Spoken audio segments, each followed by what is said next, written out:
Bonjour, c'est Anne, j'espère que vous allez bien. Donc comme vous le savez, je suis entrepreneur du web, formatrice et assistante virtuelle et je lis beaucoup dans les groupes auxquels je participe régulièrement une question récurrente qui est: où trouve-t-on des clients? Alors ça, c'est sûr que c'est un peu le cheval de bataille de tout entrepreneur, de tout freelance, de tout chef d'entreprise, de tout commercial, c'est de trouver des clients. Alors aujourd'hui, je vais vous parler des 5 premières sources où vous pouvez taper pour trouver des clients potentiels. Bien sûr, il y en a d'autres. Celles dont je vais vous parler sont les plus évidentes, mais qu'on a parfois tendance à oublier. Donc bien sûr, avant de se mettre à chercher des clients, il faut s'assurer qu'on a bien défini notre cible de clients et aussi qu'on a bien défini notre offre de service. Sinon, on y va, on avance un petit peu en aveugle ou au doigt mouillé comme on veut et on a bien du mal à trouver effectivement quelques prospects. Donc je ne vous fais pas plus attendre, je vous parle tout de suite de 5 idées à creuser et à exploiter pour trouver des clients potentiels quand vous démarrez ou même quand vous êtes en vitesse de croisière. Donc c'est tout de suite.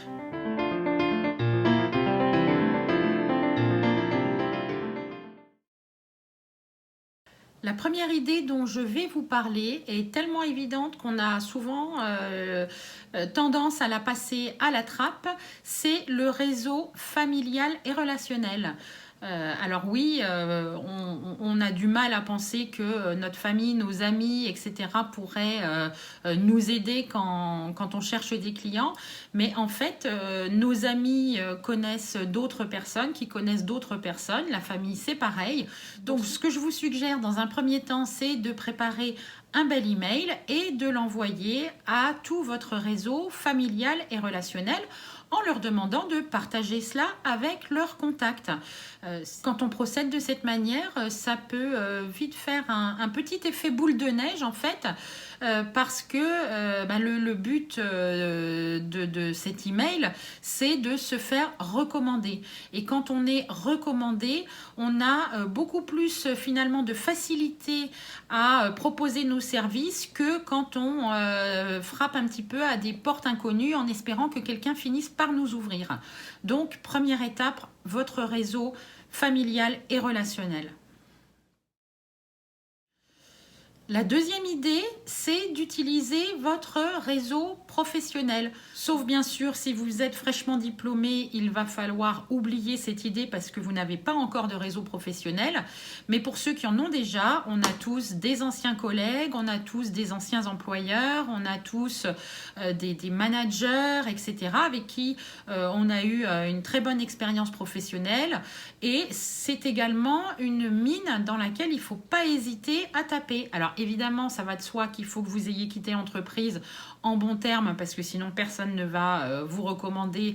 On pourrait même envisager l'effet inverse et ça c'est absolument à proscrire. Mais pensez à votre réseau professionnel, à vos anciens collègues, vos anciens managers, vos anciens chefs de service.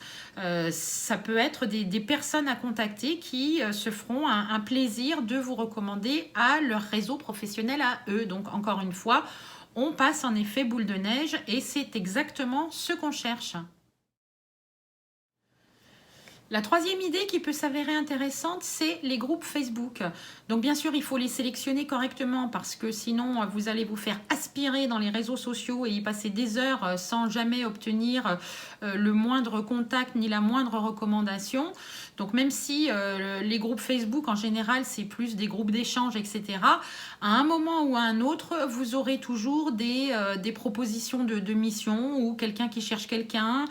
Donc c'est vrai que ça peut être une mine intéressante, un peu moins que les deux premières, c'est vrai, mais pourquoi pas. Donc essayez. Ce que vous faites, c'est que vous allez rentrer quelques mots-clés dans le champ de recherche Facebook pour donc des mots-clés en rapport avec votre activité, avec ce que vous faites, avec ce que vous savez faire, avec ce que vous cherchez, enfin tout ce qui est vraiment en rapport avec ce que vous aimeriez faire. Et là, vous allez certainement trouver des groupes qui sont déjà constitués.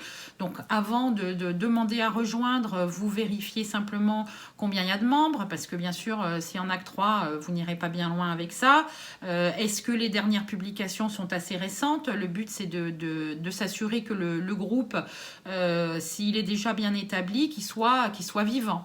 Donc, groupe Facebook, ça peut être aussi une mine de prospects. Donc, n'hésitez pas. La quatrième idée, c'est LinkedIn. Alors LinkedIn, pour moi, c'est l'un des meilleurs réseaux professionnels. Il n'y a encore pas trop de dérives avec des gens qui publient tout et n'importe quoi, comme ce qu'on peut retrouver sur Facebook maintenant. Pas de gens qui veulent à tout prix vous convertir à leur cause, etc., etc. Ça reste encore un réseau assez professionnel. Donc, ce que je vous conseille, c'est de bien travailler votre profil, travailler vos informations, faites un beau résumé de ce que vous savez faire, de ce que vous avez déjà fait, etc., etc. Et trouver des connexions qui sont en rapport avec votre activité. Suivez des entreprises qui vous intéressent et surtout, quand vous avez réussi à avoir des connexions, ne cherchez pas tout de suite à leur vendre quoi que ce soit, à vous vendre, à leur proposer quelque chose, parce qu'il n'y a vraiment rien de plus rédhibitoire, enfin pour moi en tout cas, que d'accepter une connexion et dans la minute de recevoir Salut Anne, alors je suis coach, formateur, j'ai besoin, je vais t'aider à trouver des clients, etc., etc. Si j'ai besoin d'un service, je le demanderai. J'aime pas qu'on me force comme ça à rentrer en contact, à essayer de me faire fourguer quelque chose dès la première minute de connexion. Donc ne le faites pas non plus, parce que j'imagine qu'il y a beaucoup de gens qui sont comme moi et je vous encourage réellement à chercher à établir une vraie connexion. Donc vous allez pouvoir échanger avec cette personne, lui demander exactement ce qu'elle fait, comment elle travaille, quels sont ses centres d'activité, etc., etc. Mais surtout, ne cherchez pas à vous vendre dès le premier message. C'est niet. Donc voilà, LinkedIn, super, mais faites-le quand même intelligemment. Conduisez-vous comme un pro. Quand vous rencontrez quelqu'un pour la première fois dans un événement networking en présentiel, vous ne cherchez pas à lui vendre vos services juste après avoir filé votre carte de visite. Là, c'est pareil, tout simplement. Et la cinquième idée, je viens juste de vous en parler, ce sont les événements networking, les événements, les forums, les salons, etc., où vous n'allez pas forcément trouver des prospects, mais déjà ça va vous faire sortir un petit peu de votre univers habituel. Donc c'est toujours intéressant de rencontrer d'autres personnes. Ça vous permet quand même de distribuer quelques cartes de visite, de présenter ce que vous faites. Vous allez pouvoir éventuellement placer votre pitch pour vraiment engager des conversations qui soient fructueuses, des conversations qui soient suivies, qui soient cohérentes, qui soient pertinentes. Donc c'est vrai que les réseaux, même les associations d'entrepreneurs, ça peut être sympa, les meet-up. Donc c'est des événements où si vous avez l'occasion, allez-y de temps en temps. Alors n'y allez pas une fois par semaine parce que ça va vous prendre un temps fou, mais de temps en temps, quand vous avez une conférence qui vous semble intéressante, qui est en rapport avec votre activité, inscrivez-vous, assistez-y et rencontrez des personnes qui sont dans le même secteur que vous. C'est comme ça également qu'on construit son réseau, parce que même si on travaille beaucoup de manière virtuelle, avoir des contacts avec d'autres humains, c'est quand même toujours bien agréable.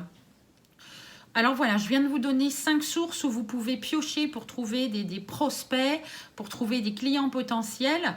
Utilisez-les parce que ça a déjà donné de très bons résultats pour tous ceux qui les ont appliqués.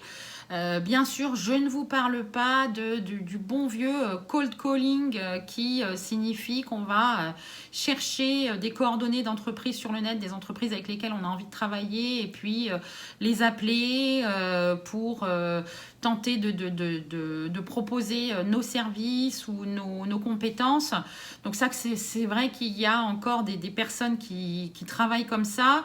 Moi, j'évite par-dessus tout parce que on est constamment tous sollicités par des téléprospecteurs qui essayent de nous vendre des mutuelles, des pompes à chaleur et tout un tas de choses.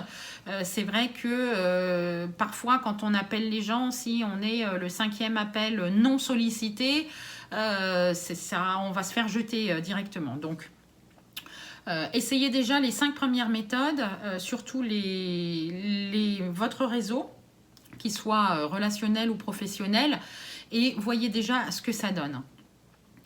De mon côté, je vous retrouve évidemment très bientôt avec une prochaine vidéo. Jusque-là, prenez bien soin de vous et à la prochaine. Ciao, ciao!